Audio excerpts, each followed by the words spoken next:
to SandCity Sports. I am your host, the Cape Cod Kid, artist formerly known as Andre King, and we are back again to bring you all the sports and current events news stories that you need to know. Folks, I hope you've got a raincoat because it is pouring here in New England. Cats and dogs, I tell you, okay? And that's the reason why this week I'm running behind. It has nothing to do with me, through no fault of my own.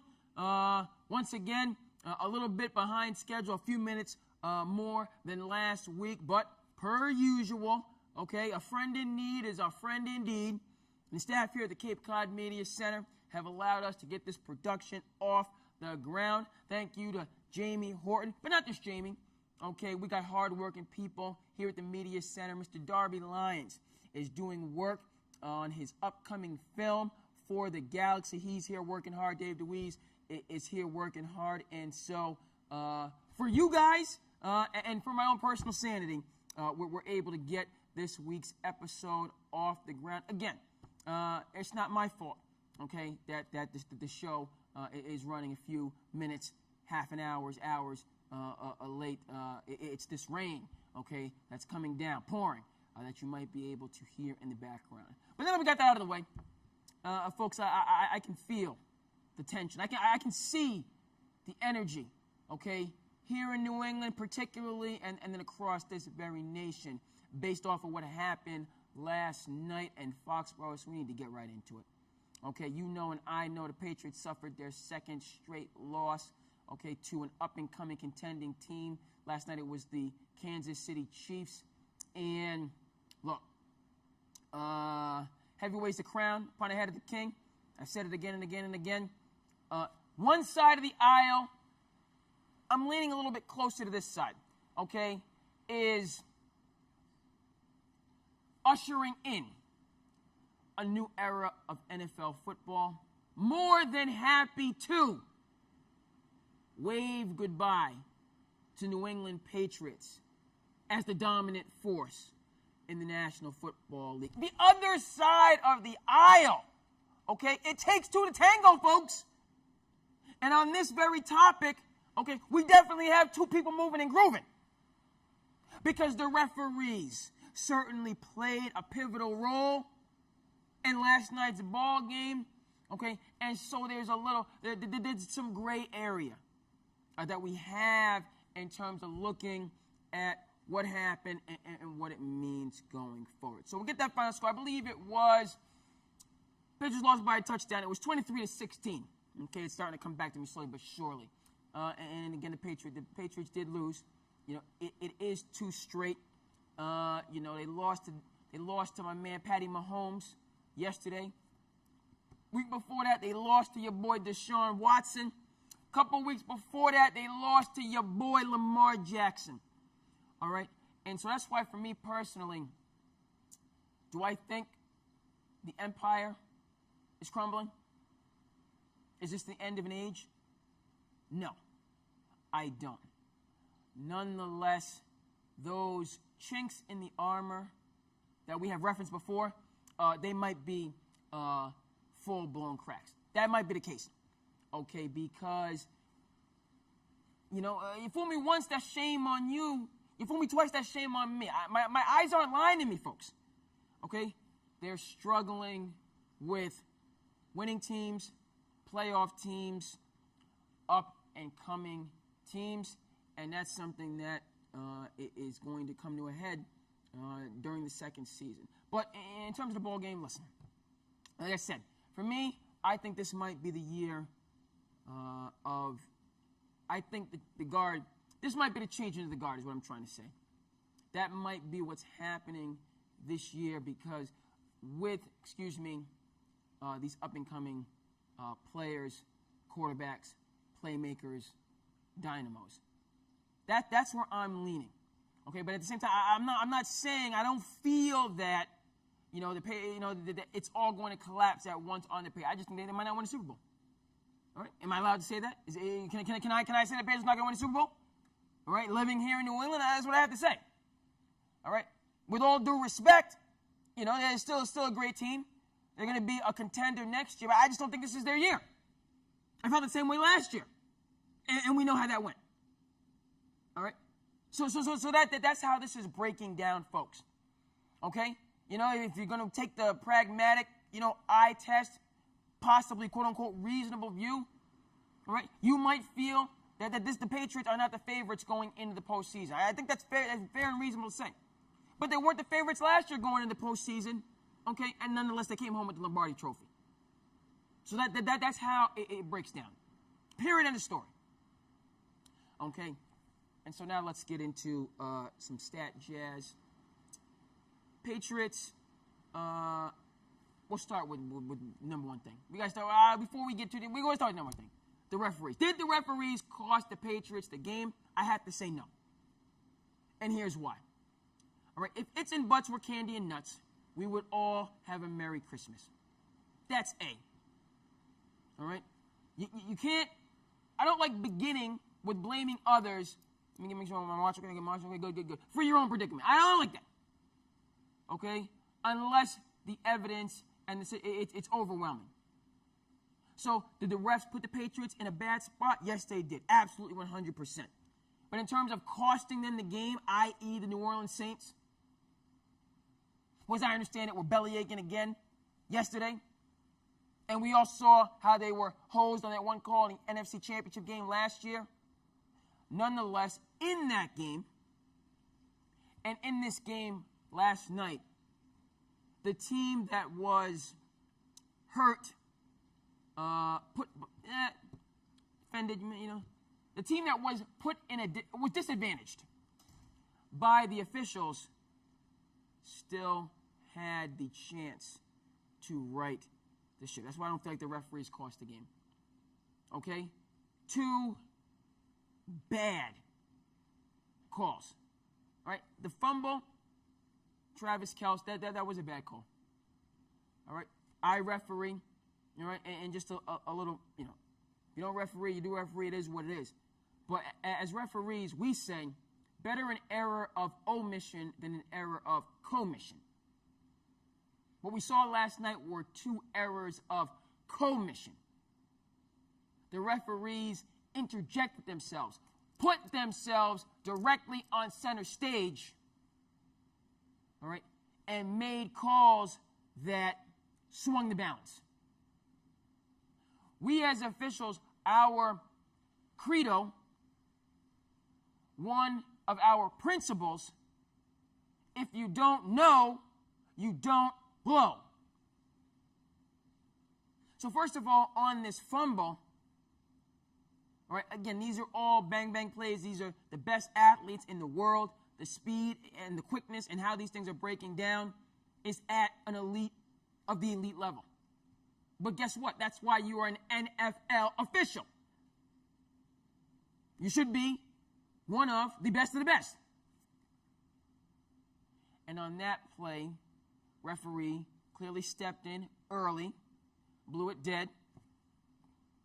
Looking at it in replay, you can see it wasn't even a photo finish. It wasn't even that close. There was, maybe 5-6 inches between Kelce's knee and the ground. This isn't one of these, replays where you have to go and zoom in, so on and forth.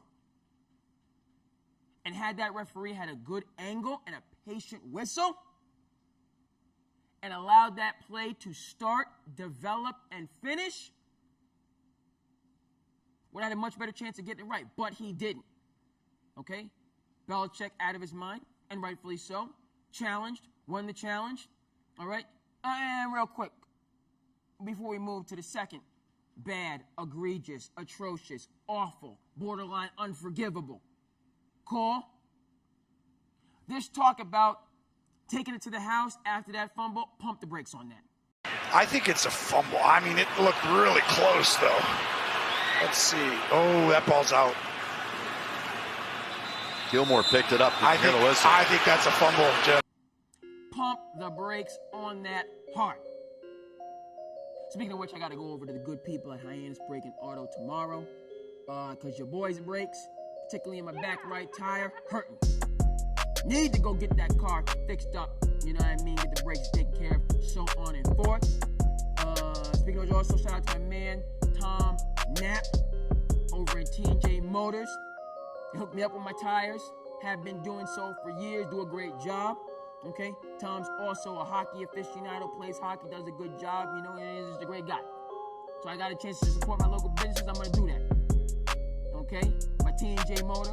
And my hand is breaking auto.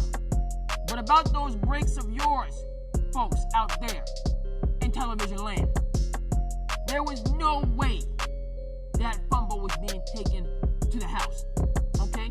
Because when we watch the replay, which we might be able to get for you on this very program through the editing effects, your boy Tyreek Hill was on him.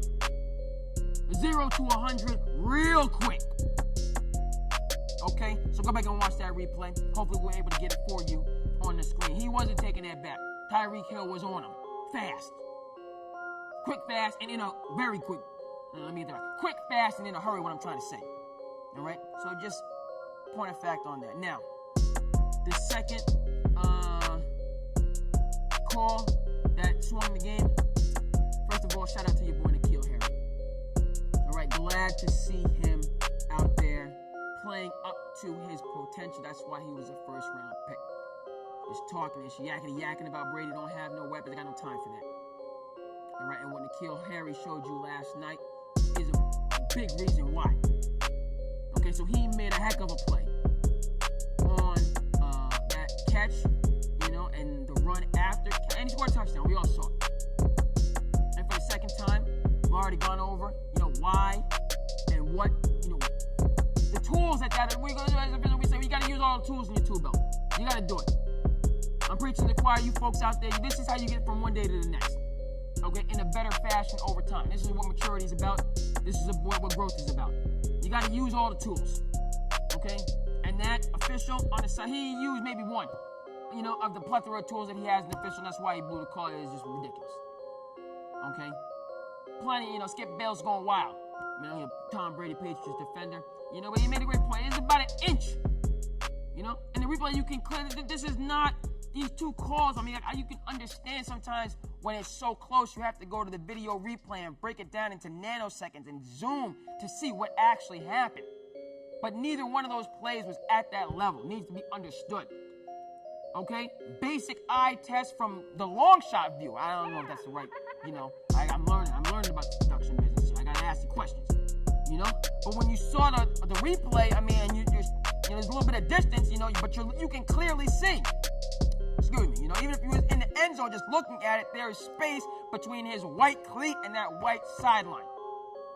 All right, but once again, official, okay, not doing what he's supposed to do, not using the tools, okay, not practicing good mechanics, all right, jumps in early on a play, and here's why this is one is just borderline unforgivable.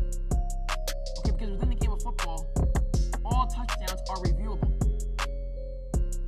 So you don't know, you score the touchdown, all right, we see it, you know, so many times. In the sport of football, a lot of times it's on those dive plays and check when, you know, where his knee went down. You can review it. And the guy ought to know that. Bang, bang, 50-50 play, you know, split second. Just call it a touchdown. Go back, review it, get it right. All right, but he didn't do that, okay? But, folks, here is why, in my view, that didn't decide the game. All right? Look, Patriots had first and goal on the 3-yard line. First and goal on the 3-yard line. Kansas City Chiefs, by all accounts, back to facts, are one of the worst, absolutely atrocious, horrible, pathetic run defenses in the NFL. First and goal, on the 3-yard line. Patriots couldn't punch it in. Is that a Super Bowl championship team? Okay? So, had to set up for the field goal. I understand that. Woulda, coulda, shoulda, didn't. All right, they had every opportunity. And if this is a championship level team, they would have gotten it done. Okay? Quick shout to the Baltimore Ravens. All right? Who consistently go for it on fourth down and make it. And demoralize teams. All right? Reason they're the number one team in the AFC. All right? Patriots, you had plenty of opportunities to punch that in, to tie the ball game up. Go ahead, wherever the case may be. We'll get that for you on the screen in terms of where the game was at that particular point in time. All right, interest to full disclosure, your boys refereeing yesterday, so I didn't get a chance to sit down and watch the game start to finish. Okay? But I've been doing my homework on this little game. All right, so we're going to conclude this opening segment I've been going on, All right, you out there, if I'm getting it wrong, let me know. Okay, you don't have to subscribe to the page if you don't want to. I hope you subscribe to the channel. Okay, but if you need to comment and let me know that I'm wrong, let me know. Okay, but this is why they had first and 3 that should have guided my view. Had opportunities to come back they didn't take advantage of. But going deeper into the box score, as they say, listen, the Patriots have scored 20 or more points once in the last 5 games. Only once. Patriots are 2 of 12 on third down conversions. Patriots were 1 and 3 in the red zone. I'm gonna double check those stats, but I'm pretty sure close to 100% right. They did not play a great football game overall. Right. In conclusion, as I've said, Dynasty is in a transition. He's at a fork in the road. Okay? Came to a fork in the road, and I chose the path less traveled, and that has made all the difference. Escapes my mind who said that, but we're going to get that for you on the screen. Patriots franchise is at that fork in the road. That's my view. They could still turn it around, as they have done year in and year out, to get those 6 Super Bowl championships, but they are not. As far as I'm concerned, they're favorites, and they're going to have to claw, okay, and fight and pull themselves up by their bootstraps, all right, to get ring number 7 in terms of, what that means. I think that might be the most all-time. I think Bill Belichick is tied. So the 7th ring, I mean, he's arguably, many people feel he's the greatest coach. That would just put him in. He might be the greatest coach, period, in American sports history. All right, but that 7th ring is going to be hard fought. This is not the undefeated, type of circumstance. Great ball game, though. Great ball game. It was a great ball game between the Niners and the San Francisco 49ers, and the Atlanta. What the heck is wrong with this guy? Can I blame this on the rain? No. Okay. The New Orleans Saints and the San Francisco 49ers. Outstanding ball game. Final score 48-46. These guys in the first half, before I went into my refereeing, I saw it running up and down the field scoring. In terms of this game, credit where credit is due. Jimmy Garoppolo ball. People with a lot of question marks, and his team, it's all about the defense and running. Jimmy Garoppolo showed he can get the job done. Okay, Saints have great defense. Game was in New Orleans. Okay, so he showed he's ready for the bright lights. People want to have all these question marks, what he's doing in his free time. He's starting off slow, yada yada yada. So 1 and 4. That was he showed. So whether or not the man is the real deal, one game doesn't make you the real deal. Okay, but now you earn some respect. Okay, shout out to Jimmy Garoppolo. Saints, I'm not even sure what you're complaining about, but just stop. Just stop. Once is a coincidence, the second time is a trend. And you had good reason the first time because everybody saw it happening in the NFC Championship game. But the second time, enough is enough. Win a ball game. I don't want to hear this crying and complaining. Okay? Frankly, I'm going to get back on my soapbox. This whole participation trophy, pat on the back, there's no losers, in sports, nonsense. All right, you're starting to emulate that, the New Orleans Saints, and you ought to be ashamed of yourself. Okay? Winners know. A league of their own. My man Tom Hanks, whose movie, Mr. Rogers' Neighborhood, I'm trying to catch, probably going to miss it. I'm busy. There's a whole bunch of movies I didn't miss. We talk about movies at the end of the show, but I didn't miss a bunch of movies. Missed the Joker, I missed Mr. Rogers' Neighborhood, but okay, the league of their own. We've referenced it on this show.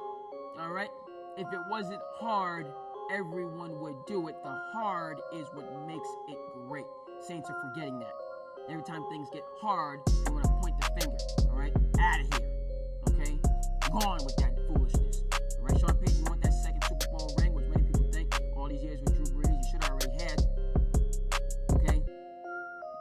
Focus on the matter at hand.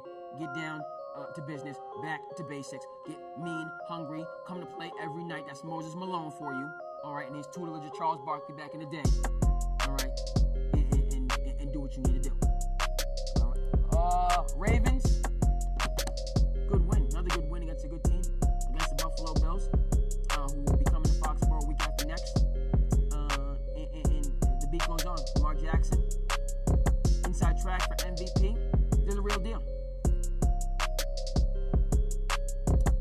to talk about perspectives? Want to talk about how Lamar Jackson has responded to adversity? I believe he came out there with a shirt. Nobody cares, work harder. Nobody cares, work hard. I learned this valuable lesson in many respects coming up my childhood, you know. Two loving parents, nurturing environment, Tappan, New York, you know. Then Centerville, Massachusetts, very fortunate and thankful for that.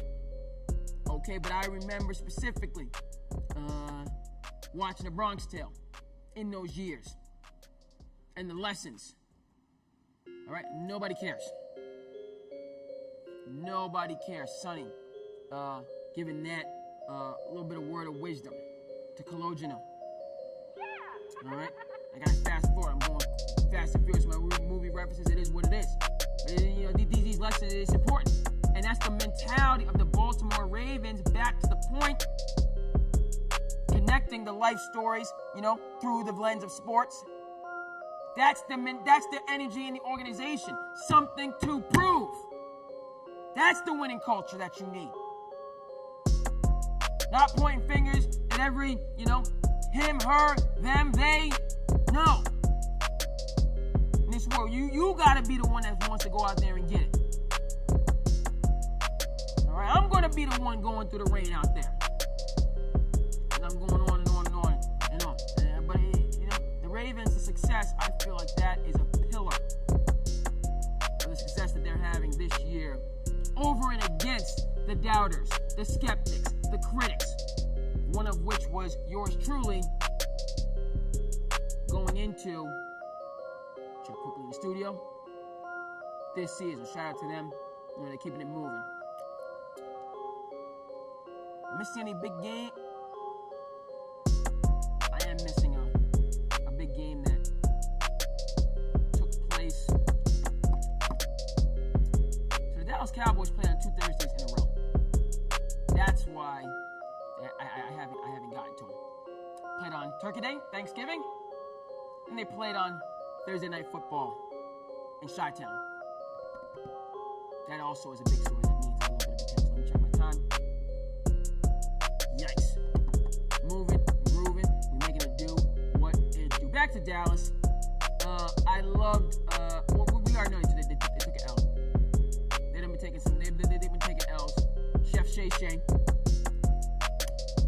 Old saying is sharp, your boy Chef Shay Shay. He been handing out them L's to the Cowboys fast and quick. They come in here at his restaurant, you know, they do a great job of they taking L's consistently.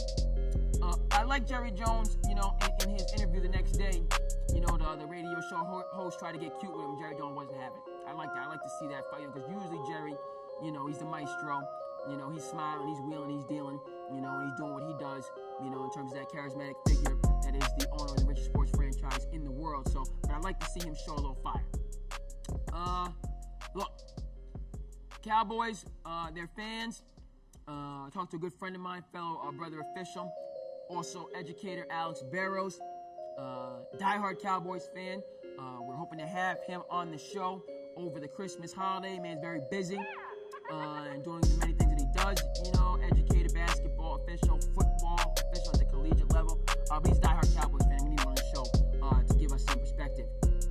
Yet, you know, to me, it just boils down. Jerry Jones, you know, you got to step back. And if you don't step back, you're just going to be seeing this more and more and more. Cowboys fans, I know what to tell you. You know, Jerry's making money. He's happy. Roger Goodell's happy. You know, but in terms of, you know, their fans, the same thing as New York Knicks. I don't know what to tell you. And James Dolan's making money. 5th richest franchise in the world. So he's happy. Adam Silver's happy. But your fans, you know, this is my team. You know, I'd be ready to revolt in some kind of way, shape, or form. And that might be what it takes for the Cowboys to finally make the decision they need to do, which is for Jerry Jones to finally step back, i.e. Robert Kraft, bring in a good coach, Urban Meyer, Lincoln Riley, whoever, football people, you know, let me know who, you know, bring in the right coach to run the show, and just let him go out there. You know, we talked about it. Football is one of these games. You know, you're not, you know, guaranteed anything, and it changes from year to year. It's not like you can have, i.e. the Golden State Warriors, you go to the finals 5 straight years. It's not going to happen. But if to give the coach the opportunity to spin, players the opportunity to spin. All right, we let you know. You want to win, let Booby spin. That's what we learned from Friday Night Lights. Based in Odessa, Texas. So Jerry should know this.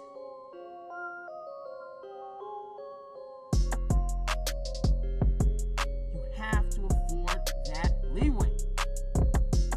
All right, for people to get to the top of those loftiest of mountains. If they don't want to do it, then you're going to be more the same. But when he did it back in the day with Jimmy Johnson, we know what it is. We know what it is. All right? Went on and on and on. With that, no apologies. We got more things to get to. All right, we got a little bit more time. We're going to get to these other things. First of all, a quick bounce over to the M.L.B. Shout out to your boy, Steven Strasburg. Okay, 7 years, $245 million. To him and to the Washington Nationals, I'm glad that they got that done. Okay, your man Garrett Cole's coming up, so he might eclipse that. That was a team, that went ahead and got it done. They were the underdogs coming from the National League. The winningest teams were in the American League. And they knocked off all of the Titans, the Giants. Okay, they knocked off the Dodgers. And then knocking off the Astros. So it's a great championship for that team, for that city. And I like the fact that they're keeping one of their core pieces, to be able to have that success going forward. I'm liking the college football championship. We saw the cream rise to the top. Barely in some instances, but it rose. Okay, Oklahoma winning in OT. Oregon handling business against Utah, so they had to be removed. So I like our Final Four. It's the most marketable Final Four, fine, but I also think you have the best players, all right? And to get a chance to see, the Joe Burrows at LSU, Fields at Ohio State, Hurts at Oklahoma, and Trevor Lawrence at Clemson, it'd be a great Final Four. I think any team can win it. Every team has, traditions to harken back to. This year, even though Dabo's my man, so the Dabo will make a Dabo bring the energy, and Dabo let him know, listen, baby, we out here to get that natty. And Dabo said, we out here to get that natty, and I love it. Okay, so Dabo is my coach. I love how he brings, when you got Massachusetts players on the squad, he'll get that for you out there on the screen. Out of Springfield, and that was a key piece in that championship last year, so I support all of that. This year, I'm looking for your boy Ed Ogeron, LSU to step up. Because they've been taking a back seat to Alabama for going on a decade. So I'm glad they finally broke through. And on the big stage, and we'll see what they do. Okay, but Dabo ain't giving the natty up. You're going to have to battle for it. Ohio State, this might be their best team overall over this last run since Urban Meyer got back. This team's absolutely positively loaded. You got two Heisman Trophy candidates on both sides of the ball. Okay, and then Oklahoma, Lincoln Riley, you show something. Okay, Big 12, you get the bad rap, all no D. Jalen Hurts, you sat out all last year just to get back. Now you here in the stage, you were back up last year. Show something. Okay, so looking forward to that very much so. We're not going to get into this equipment gate, spy gate stuff. We'll come back to that next week. The NBA, we building up. Okay, Christmas is great for the holidays and for the family. Okay, and for the togetherness and for the learning. All right, that we have. But it's also great because we got those 5 NBA games that day. That's just beautiful. Okay, on that holiday. But the Lakers and LeBron and AD, they showing something. Being 21-3 in the Western Conference. Shout out and respect. Okay, this when we blame LeBron how they started, but we got to congratulate and we have to give praise and props. Okay, this team is showing, and with that low management foolishness, and low management is foolishness as far as I'm concerned. It's fooly. It's foolishness. Based off of the fact of the love for the game and how you need to be out there every single night. Now, in terms of different players and the grind and so on and forth, do what you need to do. But as a person that fortunately. I'm very fortunate to be playing this men's league basketball.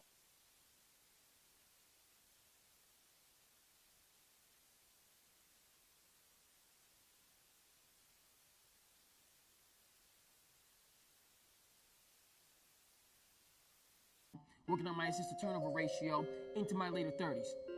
I'm thankful for it. We had the team in the Hingham League, and it's just a great thing. It's a great we have great competition, we have great camaraderie, and all the guys appreciate it. We get out there, run around, we compete, we're competitive. Where am I going with this? If we can get out there and run around up and down the court, in our late 30s and 40s, have all these other responsibilities, families, mortgages, finance here and there and the third. These young guys, Kawhi, you're not even 30. This load management can be, taking a step back. Okay, and what LeBron James is doing, a lot of guys feel, I tip my hat.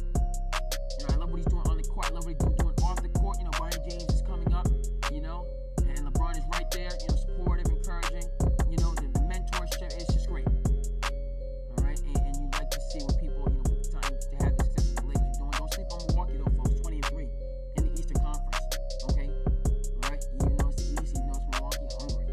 Giannis, night in and night out, giving them that good work. Hungry for the game. All right, so that's just this load management, this analytics. There's no you can have that mentality, that hunger, that love, that passion, that appreciation. Okay, for these things that we're fortunate to have in our life. You can have that approach. Okay, I'm not giving no games back. As LeBron said, I sleep and I rest when I'm retired. This here is special. This opportunity, me to have this show, to have this platform, then to be on the NBA stage, to hire this special.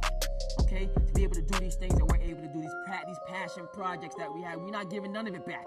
Okay, not 1 inch, not 1 iota, not 1 second, minute, hour. I want all of it. Okay. And that's the perspective that they, are evidencing. It's just great for them as individuals. I love the respect, and it's just great for the fans that we get to appreciate the entire culture in the game overall. It's just wonderful, okay? And that's the subject that we like to get to, here on this show, folks. Do we have anything else? I need one more, because I didn't say them to you, so I need one more thing to get on this. Oh, yeah, I know my one more thing. I got shout out to your man, Gordon Hayward, is coming back. He's back for the Boston Celtics, okay? We here. I'm the Cape Cod Kids. We need a little Celtics. The Celtics are showing that. Okay, so Gordon Hayward's coming back to the team. So he's gonna be healthy, and so it's great to see how he's battling back from adversity. My Celtics. I said mine. It's not my team. I'm a Tom Thibodeau guy. But the Celtics. Okay, they're gonna be in the conversation, folks. Okay, there's 4 that they have in terms of Tatum and Jalen and Gordon and Kemba and the workers. We don't need no trades. I said it again. Okay, maybe it's, because kind of follow coaches. I like this team. Hard hat, blue collar mentality, all of that stuff. Okay, it's good. Okay, so we're happy and welcoming back your boy Gordon Hayward tonight. Folks, that's going to do it. Go ahead and comment, like, and subscribe. As you feel the need, I am your host, the Cape Cod Kid, artist formerly known as Andre King. I want to thank you from the bottom of our hearts for tuning in to SandCity Sports, and we will see you here back again the next time.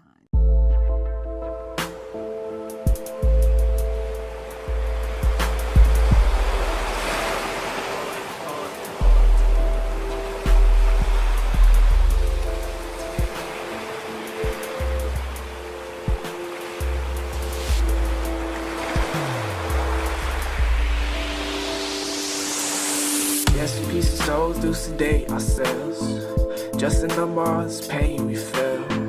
Yes, at times we do hate ourselves, but each day we try to retake ourselves. So yes, a piece of souls do sedate ourselves. Just a number's pain we feel. Yes, at times we do hate ourselves, but each day we try to embrace ourselves. Yeah.